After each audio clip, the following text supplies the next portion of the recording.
నమస్తే అన్న, అందరికీ నమస్కారం. కువైట్లో ఏప్రిల్ 22వ తేదీ నుంచి కొత్త ట్రాఫిక్ చట్టం అమల్లోకి వస్తూ ఉంది. అలాగే కువైట్ ట్రాఫిక్ చట్టంలోని ఆర్టికల్ 33 ప్రకారం ఇటువంటి ఉల్లంఘనలకు జైలు శిక్ష లేదా జరిమానా విధించే అవకాశం ఉందని చెప్పి అధికారులు తెలిపారు. కువైట్లో ఎవరైనా సరే డ్రైవింగ్ లైసెన్సు లేకుండా డ్రైవింగ్ చేస్తే అటువంటి వారికి జరిమానా మరియు జైలు శిక్ష విధించే అవకాశం ఉంది. నిర్లక్ష్యంగా డ్రైవింగ్ చేయడం, ఇతరుల ప్రాణాలకు ప్రమాదం కలిగించే విధంగా డ్రైవింగ్ చేసిన సందర్భాలలో కూడా జైలు శిక్ష మరియు జరిమానా విధించే అవకాశం ఉంది. చట్టవిరుద్ధంగా లైసెన్సు పొందడం వంటివి కూడా నేరం కిందికే వస్తాయని చెప్పేసి చాలామంది మనం చూసుకుంటే చట్టవిరుద్ధంగా లంచాలు ఇచ్చి లైసెన్సులు పొందుతూ ఉంటారు.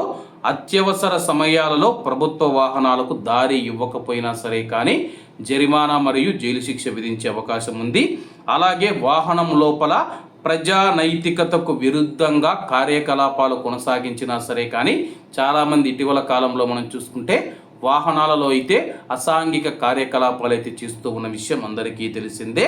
అలాగే చాలామంది మనం చూసుకుంటే వాళ్ళ యొక్క వాహనాలకు హారన్లు మరియు అలాగే సైలెన్సర్లు మారుస్తూ ఉంటారు.